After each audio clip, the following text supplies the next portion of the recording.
Hey everyone, welcome to the weekly wrap up, a teeny tiny little show where I share my personal choice of top 5 educational tweets from the past week. Why? Because Twitter is a goldmine of tips, hacks, and info. If you don't have a personal learning network, please allow me to be that for you because social media isn't for everybody. And frankly, you're just super busy. So here I am doing the work for you. Now let's get to it with this week's top 5 tweets in no particular order. A writer notes acclaimed author Samuel Johnson only begins a book. A reader finishes it. If you are a lover of books, and I'm betting you are, this idea from Scottish early elementary educator Miss Lawson will give you all the feels and then some more. Her sweet little young authors write and illustrate their own books and then share them with their classmates through their very own little library. Aw, their beginnings at writing are making for some extremely happy readers, I'm sure. I think this is an inspiration for any classroom at any age and a worthwhile investment in creating lifelong readers. This next idea, shared from the Kentucky Academy of Technology's Education's Twitter account, is a practical solution for our SEL kiddos. Created by the Rosemount Apple Valley Egan Public Schools in Minnesota, this virtual calming room offers different strategies for managing emotions. If you have students who are learning remotely, or if your school doesn't have the physical space for calming rooms, give these options a try. Categories include sounds and music, visual relaxation, guided practice, coloring and creation, and a whole host of others to help stressed out teachers and students. Honestly, it's a really lovely resource to have. So thank you, Independent School District 196. You get a little heart emoji.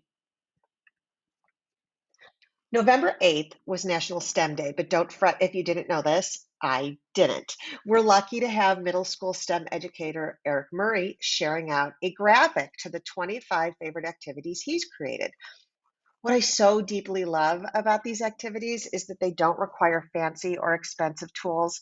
They only require enthusiasm, creativity, and critical thinking.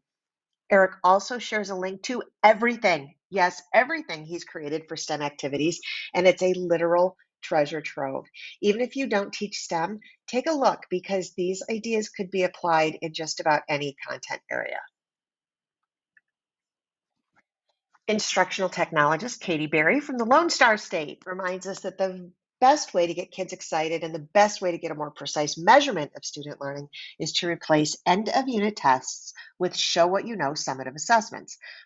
The choice board she shares, devised by her colleagues, Ms. Warren and Ms. Stewart, allows students to create and to demonstrate their learning in their own unique way. Now, choice boards aren't new, but they're a welcome relief from boredom and from the lecture, write notes, take a test style of learning. Thanks for sharing out the cool things going on in your district, Katie. And finally, Mr. Carr from California and I have at least one thing in common. No, it's not that we've received the 2020 Q Blended and Online Learning Educator of the Year award. Well, he has. But it's that we both evangelize the graphic design platform Canva as a tool for student creation. His quote poster idea shared here helps students make the powerful connection between words and images. This could work in social studies too, with historical figures.